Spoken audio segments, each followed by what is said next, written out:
these giants in Genesis are not with human nature.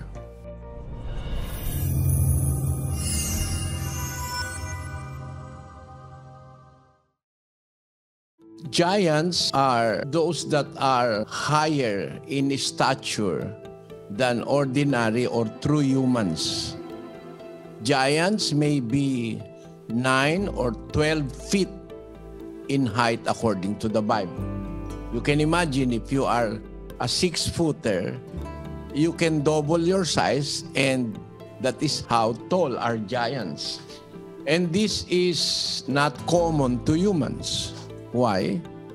Because humans who grow very, very high in stature have some defects in the body.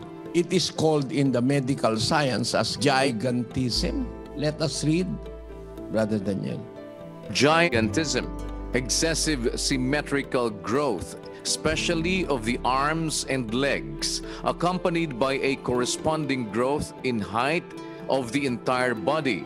In humans, when gigantism begins in childhood, before normal ossification has been completed, it is usually caused by overactivity of the anterior pituitary gland in production of the growth hormone. Hereditary defects that prevent normal ossification at the time of puberty and thus permit continued growth may also cause a type of gigantism. Because the growth hormone depresses the secretory powers of the gonads, gigantism is often accompanied by weakened sexual function and is then called eunuchoid gigantism. Gigantism may occur, however, without disturbance in sex function. Individuals affected by either type of gigantism are muscularly weak. Acromegaly, a related condition caused by excessive production of the pituitary growth hormone, occurs in the 3rd decade of life. It usually results in excessive growth of the hands, feet, and chin. You see, affected by gigantism are individuals, and the result are muscular weakness. They are muscularly weak. Why muscularly weak? Because of gigantism. You can think about this scientific information about the giants mentioned in Genesis 6:4. And we have to analyze a little using science and the Bible.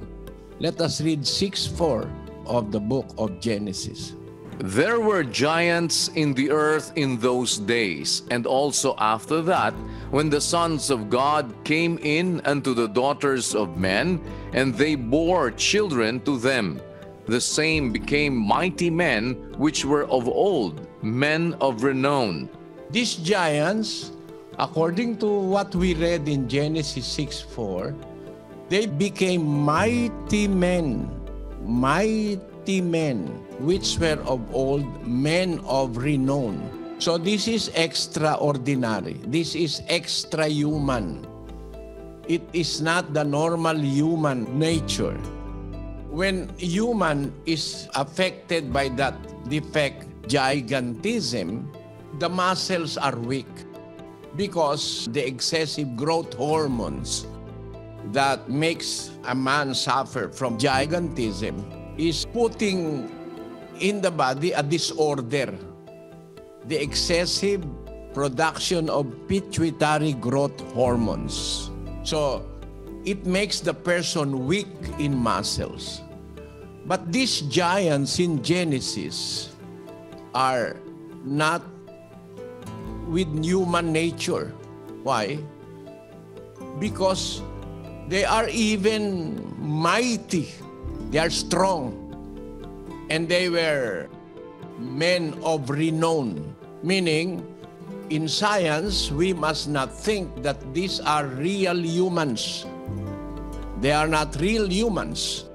Because if they are real humans and only affected by the excessive growth hormone produced by the pituitary gland, they can be weak. But this is the opposite. They are giants, but they are strong.